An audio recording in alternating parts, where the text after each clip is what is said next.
महाराज जी, आपके चरणों में कोटि कोटि प्रणाम। महाराज जी, कर्म बड़ा या धर्म, दोनों के बीच द्वंद को कैसे सुलझाएं? आप समझ ही नहीं पा रहे। धर्म से ही कर्म जो किया जाता है वही कर्म है, नहीं तो कुकर्म है। जो धर्म रहित किया जाता है उसे कुकर्म कहते, उसे कर्म थोड़ी कहते। कुकर्म, कुकर्म। जो धर्म युक्त कर्म किया जाता है उसे धर्म युक्त कर्म को कर्म कहते, शुभ कर्म में आएगा। और जो धर्म से रहित कर्म है वो तो कुकर्म है। तो आप क्या समझते हैं कि कर्म बड़ा कि धर्म बड़ा? अरे भैया, जो धर्म से युक्त कर्म है वही कर्म है, बकाया सब कुकर्म है। आप देखो, जैसे आप बात करो, जैसे देखो पत्नी है और पति है, दोनों का धर्मयुक्त संबंध है। जो पत्नी के साथ क्रिया है वो धर्मयुक्त है, इसलिए पाप नहीं है। और वही किसी और की पत्नी के साथ क्रिया हो गई, कर्म तो वही है, तो कुकर्म हो गया ना। धर्मयुक्त कर्म हुआ तो वो निष्पाप है, और वही कर्म दूसरी स्त्री के साथ हुआ तो पाप बन गया कि नहीं बन गया? कुकर्म हो गया। जो धर्मयुक्त कर्म है वही कर्म है, और सारा का सारा कुकर्म है। महाराज जी, धर्म क्या है?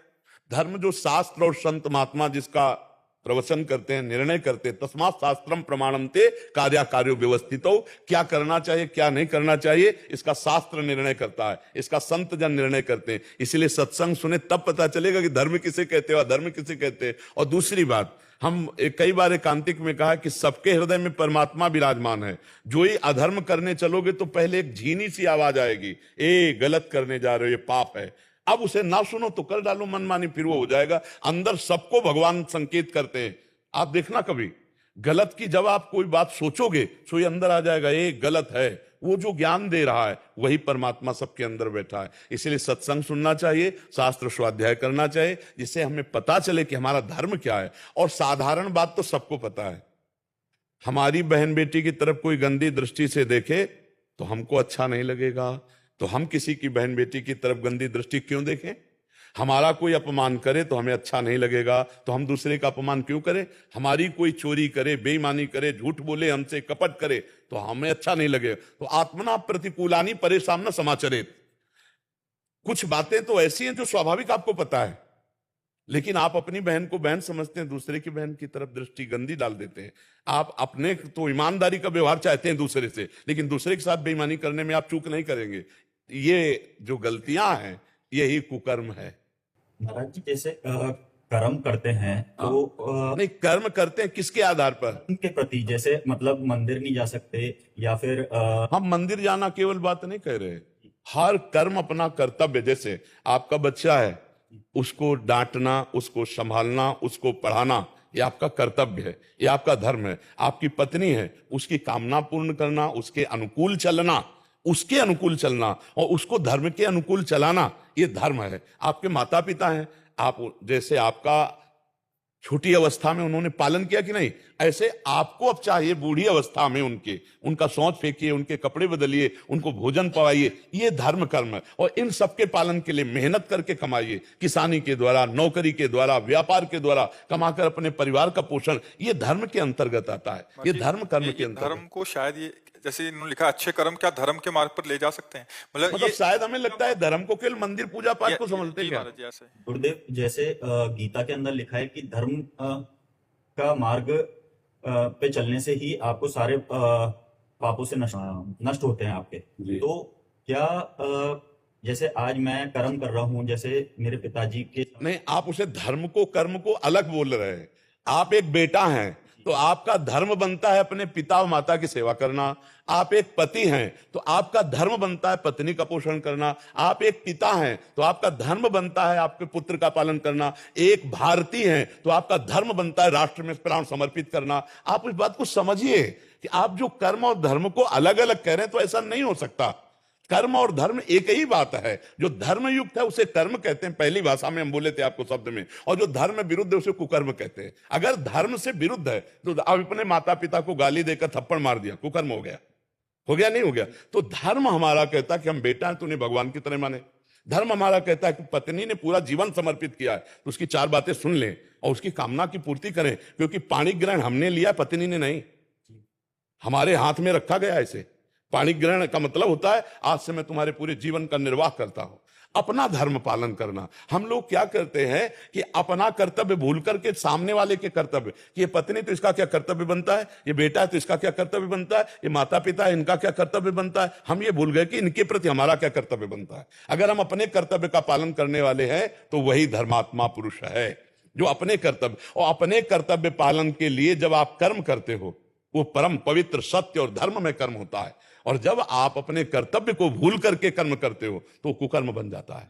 समझ पा रहे हैं आप? महाराज जी, धर्मयुक्त कर्म करने जी, का फल क्या ये हो सकता है कि संत संग से प्रभु की प्राप्ति का मार्ग मिल जाना? बिल्कुल बिल्कुल। धर्मो रक्षति रक्षिता, उसके कदम कदम पर धर्म रक्षा करेगा और उसे संत संग मिलेगा, उसे शास्त्र स्वाध्याय की बातें मिलेंगी और भगवान के मार्ग में जाएगा। धर्म उसे भगवान तक पहुंचा देगा।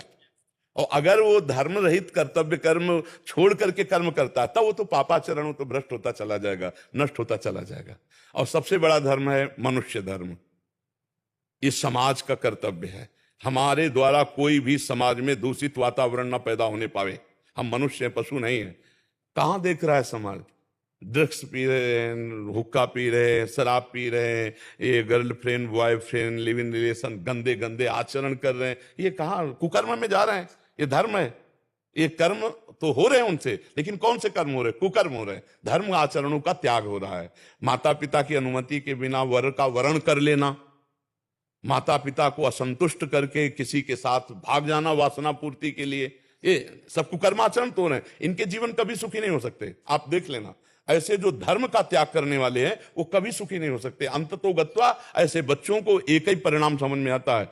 देख रहे हैं समाज को, आप देख रहे हैं। इसीलिए हम कह रहे शास्त्र और धर्म के द्वारा जो कर्म किया जाता है वही कर्म है, नहीं कुकर्म है वो कुकर्म सत्यानाश कर देगा, सर्वनाश कर देगा। बहुत बुरी तरह जीव का पतन हो जाता है, बहुत बुरी तरह। इसीलिए बहुत संभल कर धर्मयुक्त आचरण करे। ये जो बच्चे आजकल नहीं है ना, कि 4 दिन का परिचय है बॉयफ्रेंड से और 20 साल तुम्हारे मम्मी पापा तुम्हें पढ़ाए लिखाए खवाए पियाए और 20 मिनट में तुम उनको ठुकरा के चल दिए। वो 4 दिन का आंख मिलाने वाला लड़का तुम्हारे जीवन को जानता है, तुम्हारे जीवन का निर्वाह कर देगा, केवल वासना की पूर्ति। इसके बाद देखना फटे कपड़े की तरह तुम्हारा जीवन हो जाएगा। जो आज के बच्चे मदान धो करके मनमानी आचरण करते हैं, देखो कुछ कलयुगी माता पिता की बात हम नहीं कहते, नहीं, कोई भी माता पिता अपने बच्चे को ऐसी जगह जाने देगा जहां वो सुखी रहे। हमने देखा है कर्जा लेकर अपनी बेटी का ब्याह करते हुए, कर्जा लेके। आप सोचो तुम्हारे जाने, तुम तो सुखी होगी वहां, खाओगी पियोगी बहू बन के रहोगी, और वो वर्षों कमाकर तुम्हारे लिए पैसा भरेगा, वो माता पिता तुम्हारा अमंगल करेगा। 4 दिन का वो लड़का जिससे तुमने आंख मिलाया और उसके कारण तुम उन दयालु माता पिता जो तुम्हारे जीवन को सुरक्षित रखने वाले, उनका अपमान करके अवहेलना करके रोते छोड़कर चल। ऐसे ऐसे माता पिता देखें जो पगड़ी उतार करके बच्ची के चरणों में रख रहे हैं, मेरी बात मान जा। अब इसके बाद वो ऐसे पैर मारती पगड़ी में, तब अब वो समय जब उसको पैर मारेगा तब माता पिता नहीं होंगे, तब माता पिता नहीं होंगे। फिर जो दुख होगा उस समय वो तो पगड़ी उतार के रखने लायक किसी के सामने नहीं रहेगी। इसलिए बहुत संभल के, धर्मयुक्त कर्म ही कर्म है, नहीं तो सब कुकर्म है। और वो कुकर्म सर्वनाश का खेल खेलता है, वो कुकर्म सत्यानाश कर देता है, जीवन चरित्र का नाश कर देता है। अब जो धर्म से युक्त नहीं हुआ तो ऐसा। और देखो हम गांव की बात बता रहे हैं, माता पिता ब्याह तय कर आए, वर और दुल्हन तब परस्पर देखा जब मंडप के नीचे, और पूरा जीवन निर्वाह हो गया। 10-10 लड़के बच्चे हो गए, गांव में तो 10-10 होते थे, 10-10 लड़के बच्चे हो गए, धर्मयुक्त सब। और ऐसे पर अब यहां मतलब लिव इन रिलेशन एक चला है, ये बाजार की सब्जी वाली चीज है क्या? जीवन चरित्र है, अब चरित्र दूषित कर दिया, बोले हमारी आपकी नहीं बन रही, ये कोई खिलवाड़ है। लेकिन दोनों राजी है, वो तीसरे से वो चौथे से। ये कुकर्म है, ये कुकर्म। ये कहा जाता है ना कि हम भाई स्वतंत्र स्वेच्छाचार नहीं, कानून का डर, शास्त्र का डर, भगवान का डर, गुरु का डर, ये तुम्हें माया से मुक्त कर देगा। और अगर ये डर नहीं है, स्वतंत्र हो गए, तो राक्षस बना देगा, राक्षस असुर बना देगा। ये आसुरी प्रवृत्ति ही तो है। तो इसलिए बहुत सावधान होकर चलो, धर्म ही कर्म है, कर्म धर्मयुक्त ही है। अगर धर्म से रहित कर्म है तो वो कर्म कुकर्म है, वो उसे नष्ट कर देगा, उसे पतन कर देगा। ठीक है ना? हाँ। अब एक बार एक गांव में देखा कि गेहूं बेचा गया था, तो 100 रुपया का गेहूं बेचा गया था, 110 रुपया आ गए, उसी में लपेट में 10 रुपया ज्यादा हो गए। तो जब गिना गया घर में तो 110 रुपया जाता था। तो घर के जो मुखिया पिताश्री थे उन्होंने छोटे भाई से कहा, ये लो, उनको पहले पूरा दिखाओ जाके कि ये देखो 110 हैं, तुम्हारे 10 ज्यादा है, 10 वापस करके आओ, तब यहां घर में पानी पिवा के 10 वापस करवाए तब। और आज का समाज क्या सोचेगा, यार 10 ज्यादा आ गए, बहुत बढ़िया बात है। नहीं, वो बढ़िया नहीं, वो बुद्धि भ्रष्ट कर देगा। आज तो धन प्रधान बुद्धि हो गई, भोग प्रधान बुद्धि हो गई, केवल हमारी वृत्ति मानुषिक मनमानी आचरणों में। कौन सोचता है कि शास्त्र क्या कहता है, धर्म क्या कहता है? अरे यार, धर्म के विमुख हम नहीं चल सकते। देखो, पहले तलवार की नोक में विधर्मी मांस भक्षण कराते थे। गौ का मांस इसके जबान में रखो, नहीं तो गर्दन कटवा ली, गौ का मांस नहीं रखा। और ये जो देश विदेश में आजकल मांसाहार है, प्राय यही कटती है। देश विदेश जो यात्रा कर रहे हैं और जो ऐसे, तो उनको ये पूछना होता है क्या कि किसका है? जो मांस भक्षण करने वाले लोग हैं, वो तो अब उनको ये पता नहीं है कि हम जो कर रहे हैं कुकर्म है। यही धर्मयुक्त कर्म है, नहीं तो सब कुकर्म है। और प्राय कुछ लोग ऐसे हैं जो धर्म को जानने वाले हैं और धर्मयुक्त कर्म कर रहे, कुकर्म ही आचरण में हो रहे, और कुकर्म में दुख, अशांति, शोक, उद्विग्नता, भय और मृत्यु, ये परिणाम है। और इसी में देख लो, अधिक लोग डिप्रेशन में जा रहे हैं। अधिक लोगों को आप देखोगे डिप्रेशन में मिलेंगे। बोले डिप्रेशन की दवाई हो रही, क्यों? क्योंकि कुकर्माचरण हो रहा है, पाप आचरण हो रहा है, इसलिए जा रहे हैं। तो इसलिए आप समझ लें धर्म और कर्म का भाव।